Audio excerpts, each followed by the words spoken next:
Good morning. My name is Nick Malenka. I'm a member of the consulting team here at the advisory board, and we're going to talk about denials, which is everybody's favorite topic. We have three goals for today. The first is to define what a denial is and where it fits in the revenue cycle. The second goal is to highlight the largest source of denials and common ways to prevent them. And then the third goal today is to define best practice denials management. So let's talk a little more about where denials fall in the revenue cycle. If the revenue cycle was a train, denials management would be the caboose. That is to say that it is at the end of the line.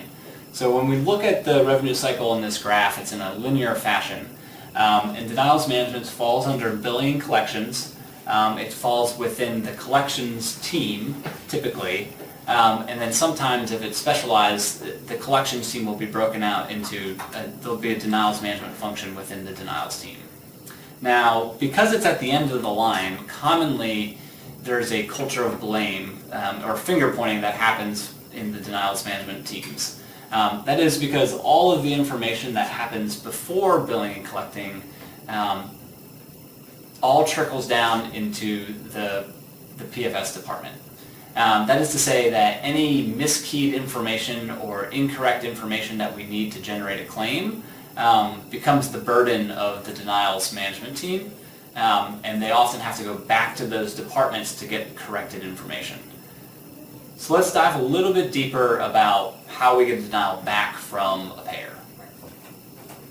So typically what happens, again, all this information from various departments comes together and makes a claim. Then we send the claim out to the payer, and then the payer either sends us an 835 back or a remittance advice back either by paper or electronically. Our denials team then evaluates the denials for next steps, and that could be either appealing the denial, in which case they would have to go back to the departments, gather a case, and then reach back to the insurance company and recoup dollars. Or they could simply write off the charges, and then that results in what we call a write-off. The last phase is reporting. This is something that's a challenge for many organizations. Reporting just generally is difficult just by the way in which information comes back from insurance companies. So what is a denial? A denial can mean many different things in a hospital. Simply put, it is not getting paid what you expected. Electronically, when we receive a denial, it comes back in the form of an 835. This is an electronic remittance advice. And it can, basically the RA or the remittance advice that comes back with a claim is just detailed payment information on what the insurance company did with that claim. It could be a denial, it could not be a denial. Common adjustments that we see would be denied claim, zero payment, partial payment, reduced payment, penalty applied. And as the denials management team gets this information, they have to deal with each one of these claims differently. So I want to talk now, switch gears and talk about types of denials, where do they come from, and how to prevent them. So a big question that we get asked a lot, or is an important clarification to make, is what is the difference between an initial denial and a write-off, or a final denial? So initial denials are what we get back. So when we send the claim to the payer, it's the information that we get back.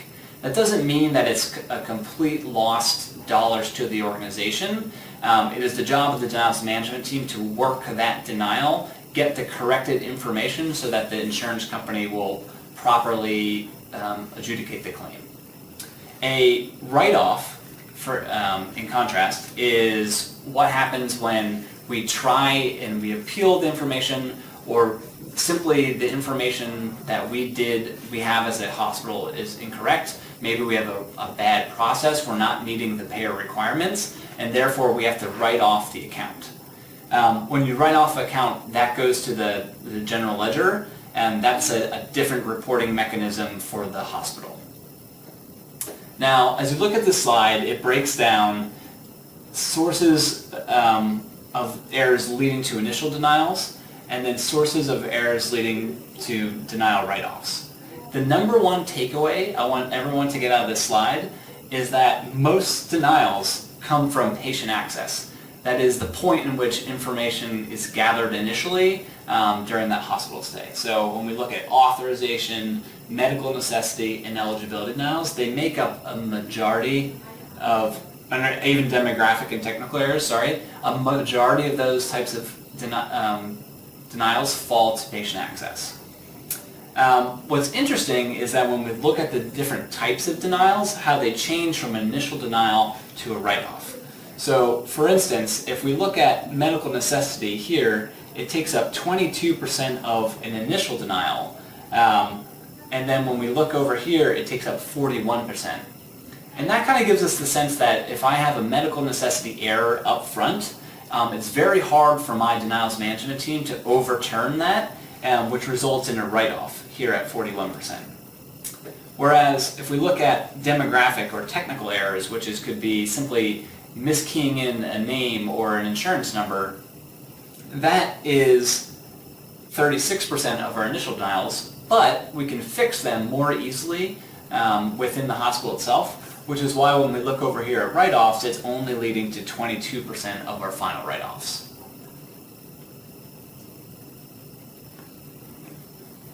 So demographic and technical denials are the number one most preventable denial. This could be a perfect example of a technical denial would be the wrong birth date or name that's not then recognized by an insurance company when we submit a claim. Mostly these are patient access related errors, meaning the folks who gather the information before the patient has either an outpatient or inpatient procedure is miskeying in some of that information as they schedule that procedure. When we think about best practice, what can we do to solve these? The first thing is there's systems out there that can prevent the patient access team from actually moving forward with the process unless that field is filled out. So for instance, we can get a denial for not having a birth date on a claim, because then the payer could not recognize that person. However, if we have a system that doesn't allow our scheduler to move forward with the process without filling in the birth date field within a system, that prevents a lot of those errors of actually missing any information on a claim. Other things to do if we don't have a more sophisticated system is just making sure that we have the most up-to-date information and making copies of the patient's information as they come in the door. That way, if we miskey in information, but we have a copy of that person's driver's license, for example, we can then enter the information in correctly as we get the denial back from the payer without actually reaching back out to the patient, which is time-consuming and can be difficult at times. So demographic and technical errors, very, very common. If you think about the thousands of things that you type a day and keying in that information, it's no wonder that someone's going to make a mistake. But it is the number one most preventable denial that is out there. Eligibility. So I have a funny story that relates to eligibility. I was in grad school, or I was working, and I had a certain insurance plan. And during that time, I had a dentist appointment, and I really liked this dentist. It was great. And then when I switched to grad school, I was actually on the same exact insurance company, but I switched plans. And I went to the same dentist, and lo and behold, my insurance I was no longer eligible for that service at my dentist. And that equated to me having an uncovered service and me being charged quite a significant amount of money for a simple teeth cleaning. When we think about the denials that come through the door, these would be things like benefits have been exceeded or coverage expired. Common pain points for hospitals would be something like therapy services or physical therapy, where insurance companies limit the number of services that can be received in a given time frame. So you could very easily imagine that I'm a patient and I am coming for pulmonary rehab services, and my insurance company agrees to give me 6 in a given period. I come on my 6th date and I forget that my insurance company denied me, or my insurance company is only good for 6. The insurance company is not calling to remind me. I show up for a 7th, and I'm no longer eligible for that service. So the hospital ends up eating that payment. The key here is validating the benefits before a service or beforehand. This commonly happens within the pre-registration area, or in the case of therapy services, oftentimes it's decentralized and it's the focus of the technician or the department to manage its own cohort of services. Other prevention tactics, there's tools that will verify coverage and benefits real time. And oftentimes, sometimes we have to call the insurance company to make sure that that person is eligible for the service. Usually the information is on websites as well, so it can either be help facilitated through a technology, or it can be done manually by either calling the website or even just looking on the website itself.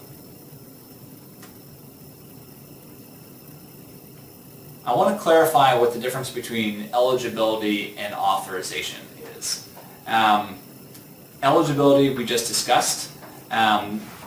Authorization is when the insurance company agrees to cover a certain service, but only under certain circumstances.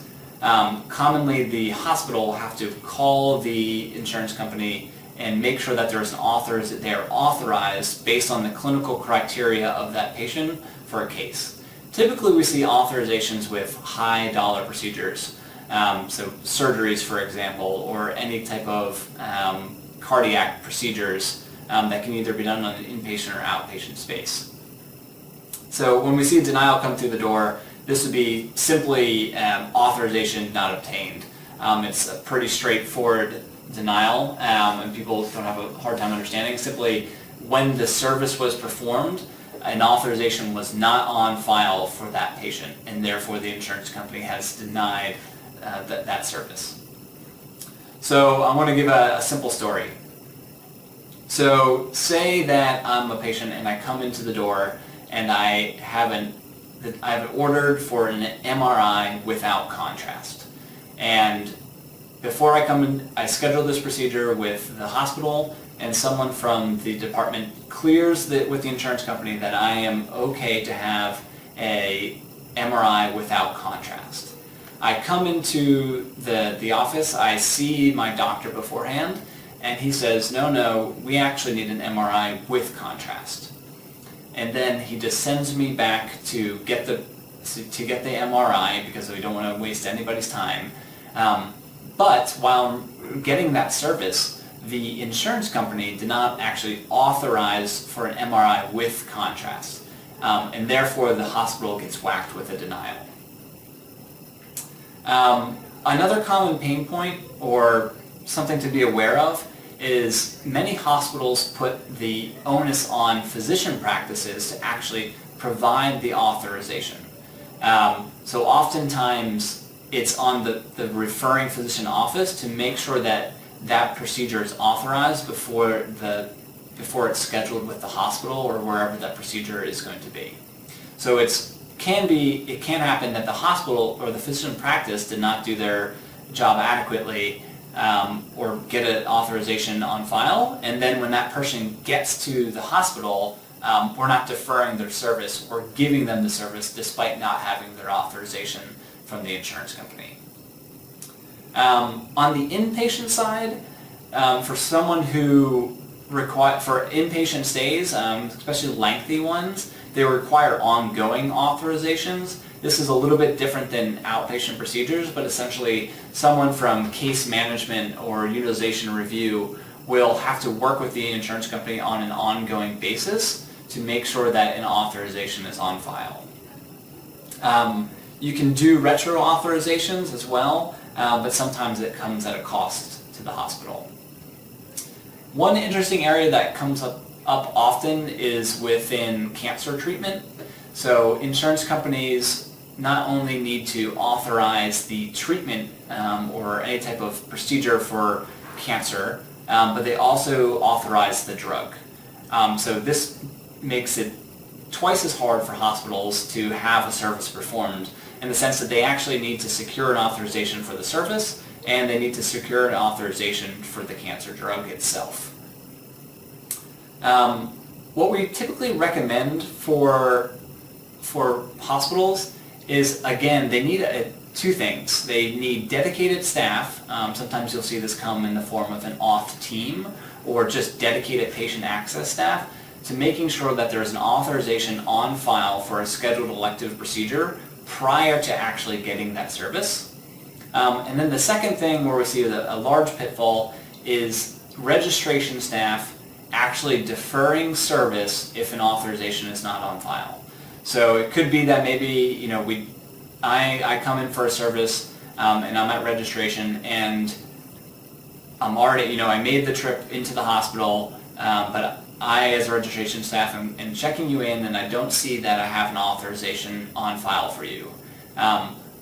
Our policy, if it's an elective, non-emergent procedure, is that we should defer this patient and reschedule them so that we can get the authorization. Otherwise, the hospital is going to get paid, going to get dinged with a denial. Best practice is to say that 48 hours beforehand, we're searching any scheduled procedure for someone who does not have an authorization. If they don't have an authorization, we're reaching out to that patient to reschedule them. So rescheduling within 48 hours of service is what we consider best practice for handling authorizations.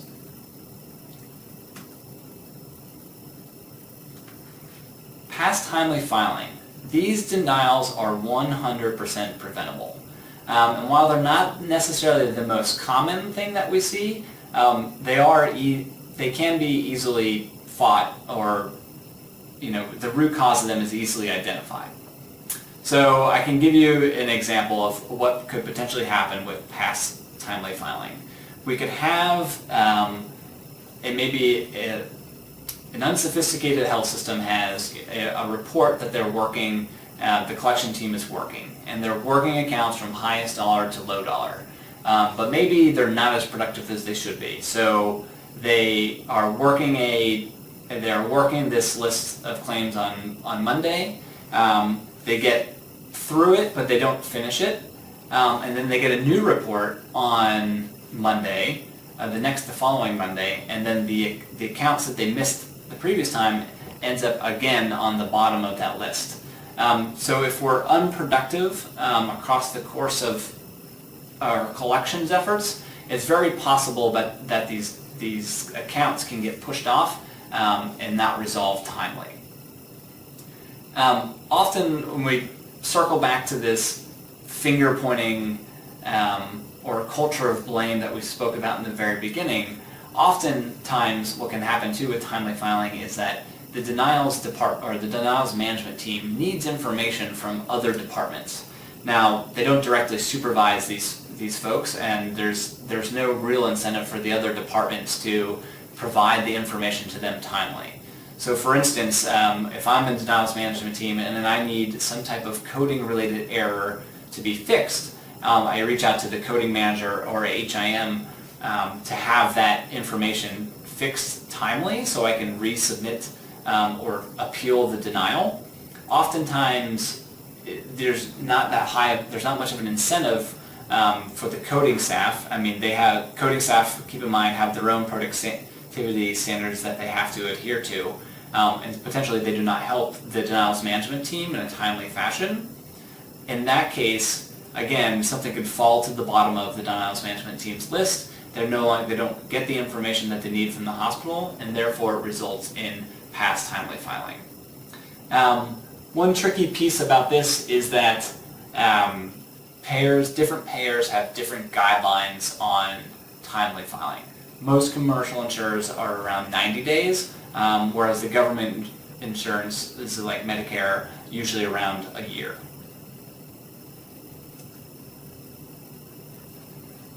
Last but not least is medical necessity. There's two types. There's inpatient medical necessity, which is related to clinical documentation, and then there's outpatient medical necessity. Today we're only going to focus on outpatient medical necessity because it's I'm not going to say it's more common, but we also, it's more preventable, and it's something that we see as an issue with many health systems. So outpatient medical necessity is simply a rules engine that is published in the form of national coverage determinations, NCDs, and local coverage determinations, LCDs. And it's simply a rule engine that bumps a procedure, an outpatient procedure code or a CPT code, with a diagnosis. So if a physician sends in an order for a CT of the head, but the diagnosis on the order is for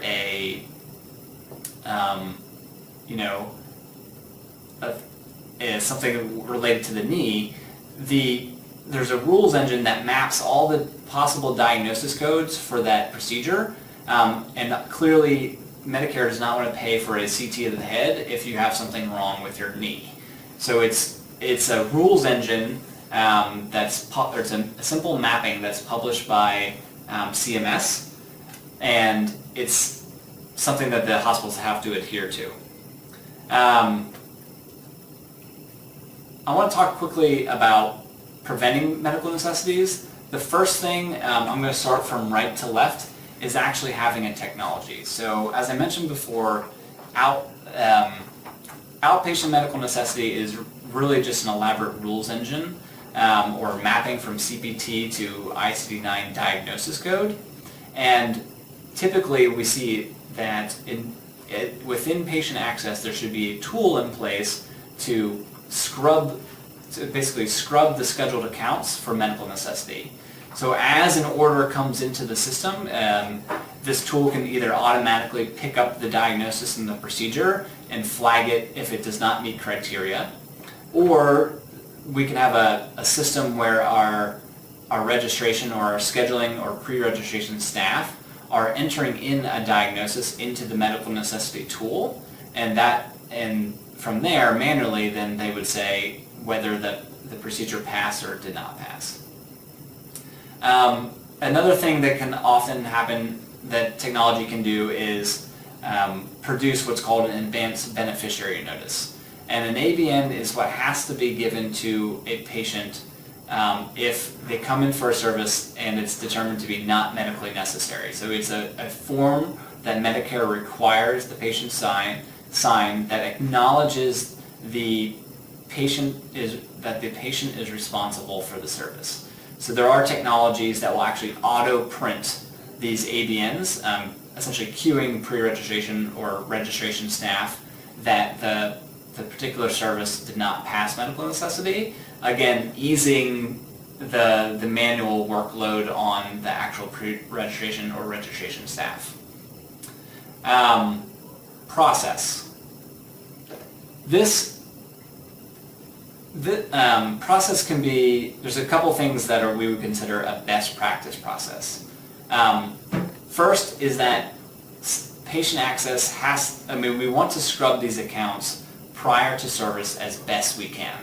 So what that means is we need some type of pre-registration process in place prior to the patient actually coming in for service. When we do that, it gives us the ability to scrub that person's information for insurance, and that would include eligibility, and make sure that they have an authorization on file, and it'll also allow us to run medical necessity.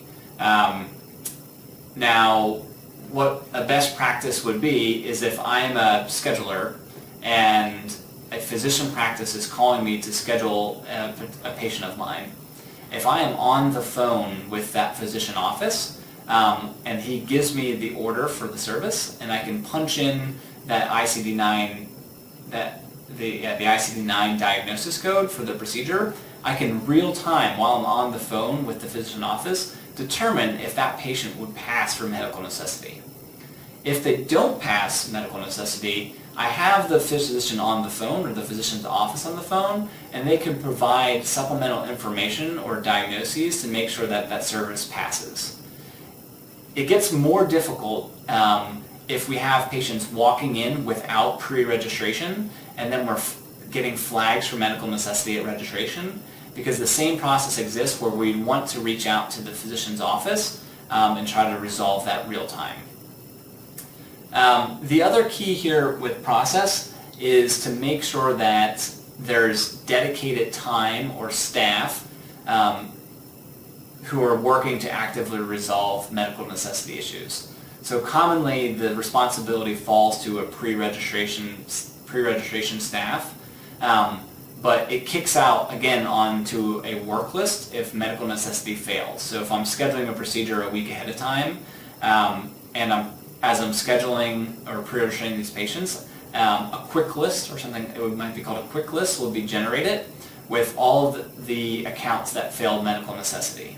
Now, of those accounts that failed medical necessity, I need dedicated staff time to actually reach out and get updated information so that patient is considered financially cleared for service. Oftentimes, we don't see that there's dedicated time or staff given to that process. And when we talk about people, there's two pieces to this.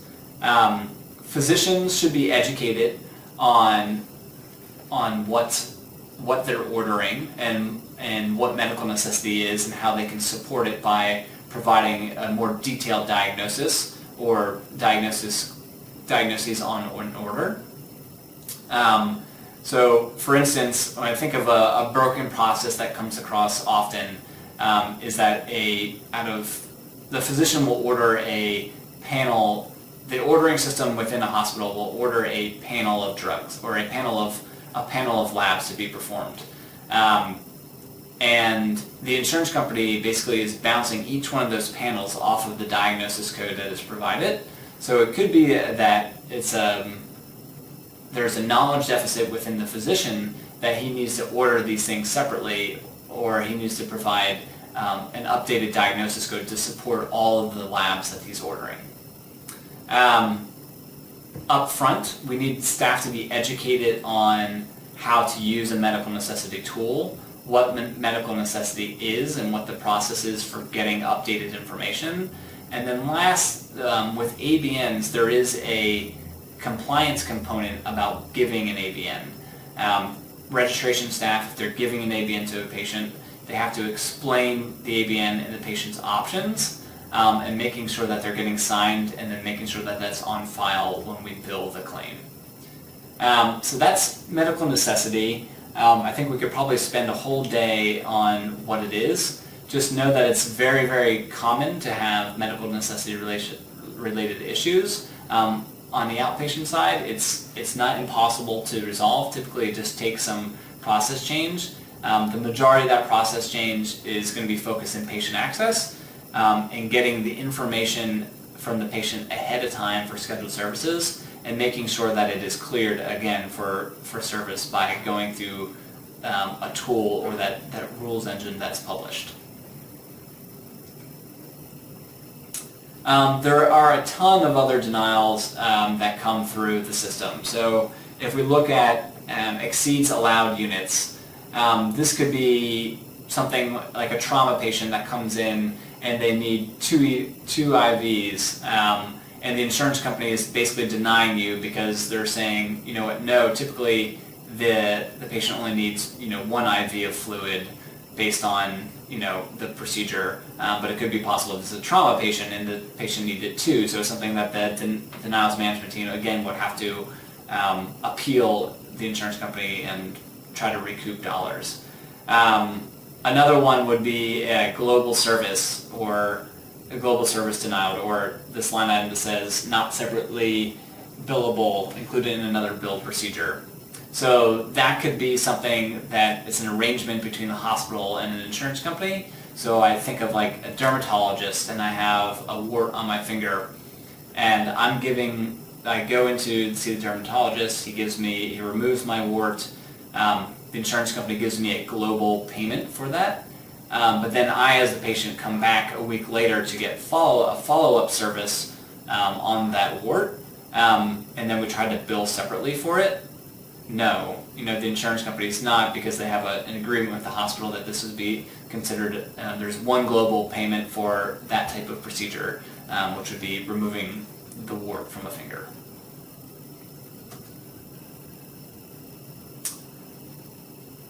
Appeals. I'm not going to dive too much into appeals, but the common areas or pitfalls that we see are clinical appeals. So the denials that we get often in the business office, if they're clinical related, oftentimes our denials management staff are not clinical in nature.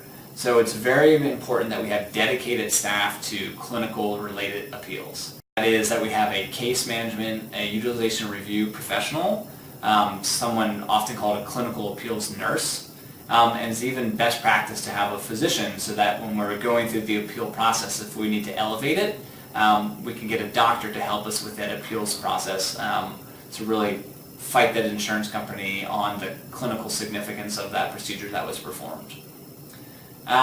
Coding related denials, or appeals, I'm sorry.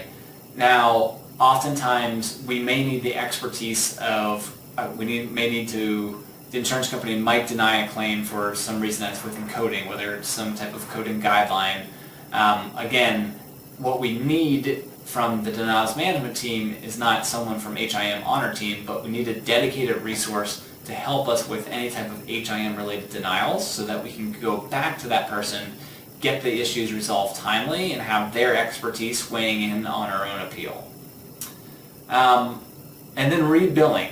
So this is something that is probably about 50-50. We see some denials management teams doing their own rebilling, and then some denials management team that are just generating the appeal. So rebilling, again, the importance of this is that there's all types of different information that come down to the denials management staff, and that, again, those come in the forms of those remittance devices, and how we appeal and rebill is going to be different. We're going to follow different protocols based on the information that the insurance companies provided. So we really need the hospital to define for the denials management team what that practice is as the information comes into the department. Oh, I'm sorry.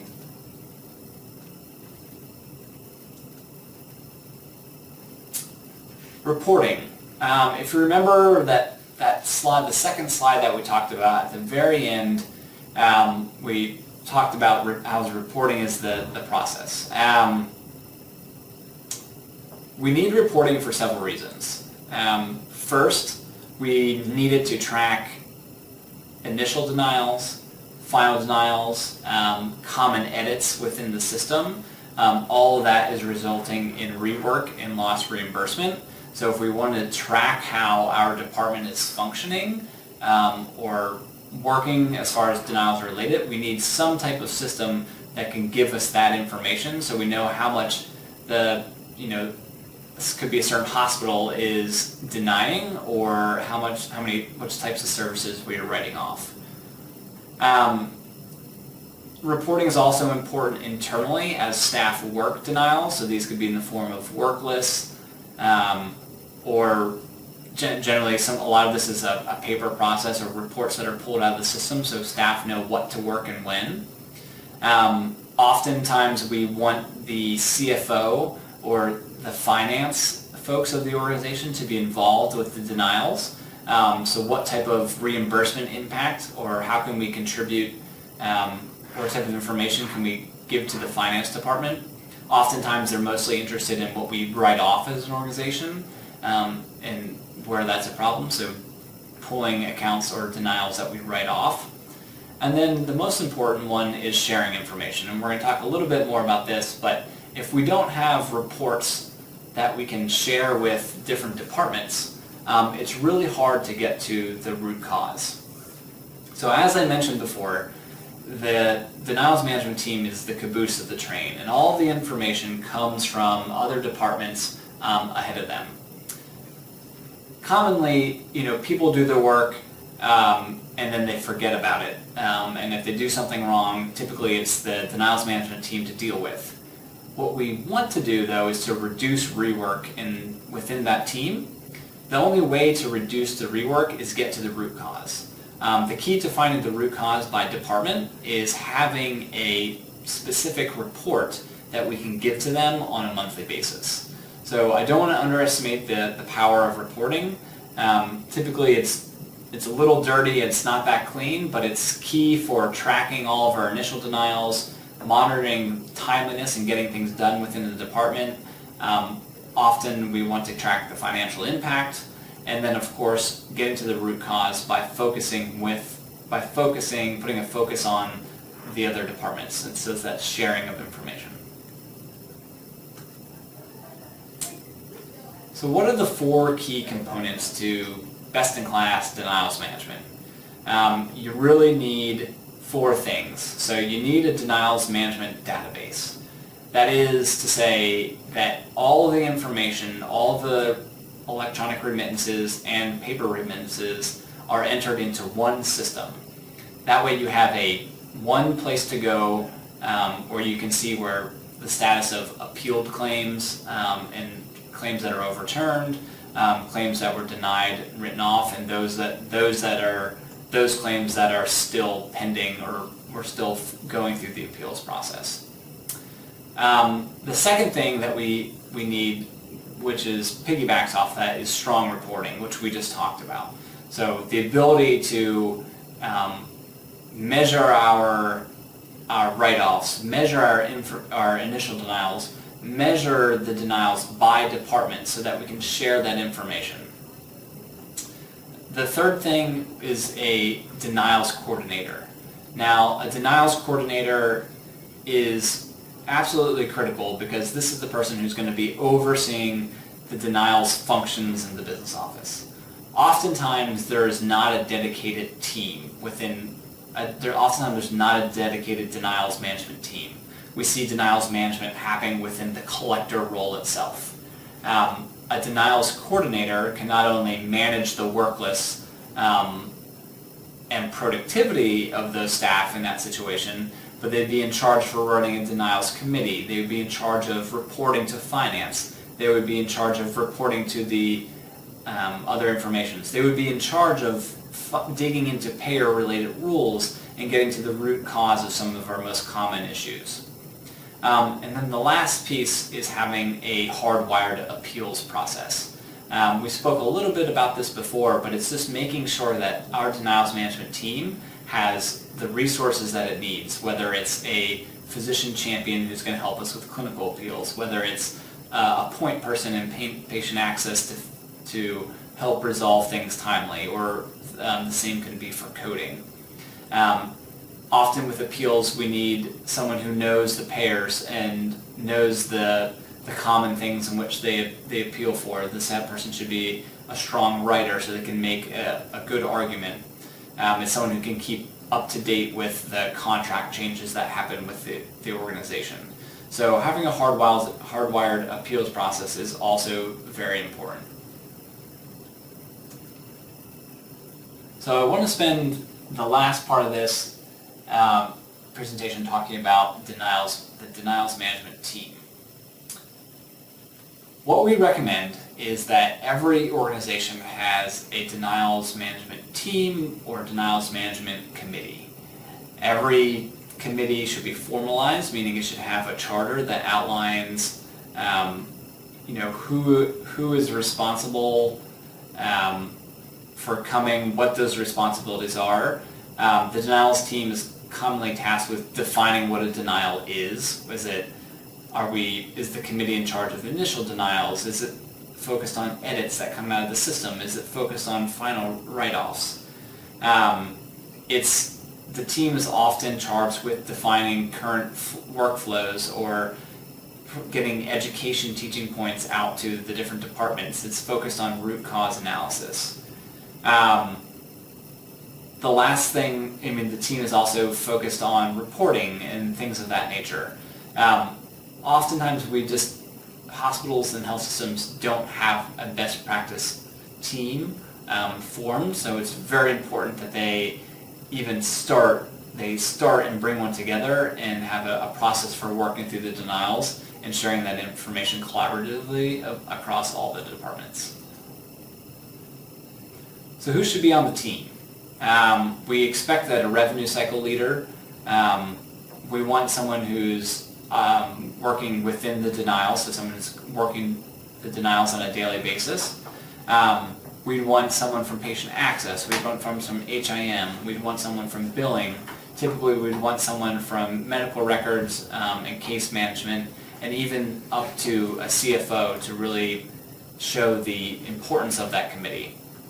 We typically recommend that reporting happens monthly. It's important that the team is meeting frequently and on a consistent basis as well. We recommend that for those who do not have a program, that they start often or they meet more often than not. And as they get through some of the root causes, they can switch to a monthly or every other month type meeting. That's going to basically conclude our presentation for today. I'm going to give you the departing thoughts is a list of metrics that I'm just going to walk through at a high level. These are things that every hospital should be tracking if they're interested in knowing where their denials management team should spend their time, or how well the efficacy of the department. So the first is a first pass yield. The definition of a first pass yield is the percentage of claims that arrive in the business office error-free. An alternative definition is the percentage of claims that pass through the claim scrubber cleanly without manual staff intervention. So again, this is measuring how well our other departments are performing as far as getting the necessary information on the claim cleanly into the business office. Overall initial denials rate as a percentage of gross revenue. So this is simply the gross revenue that is initially denied. Again, this is initial denial, not a write-off, as a percent of gross revenue. Typically, the best practice benchmark is under 4%. You can break this out into clinical and technical denials. So here, the best practice for clinical denials is under 5%. And technical denials is under 3%. And then last, the appeal denials overturned rate. So this is the percentage of denials that we're able to successfully overturn. And this gauges the efficacy of our denials management program and how well we're working through that appeals process with payers.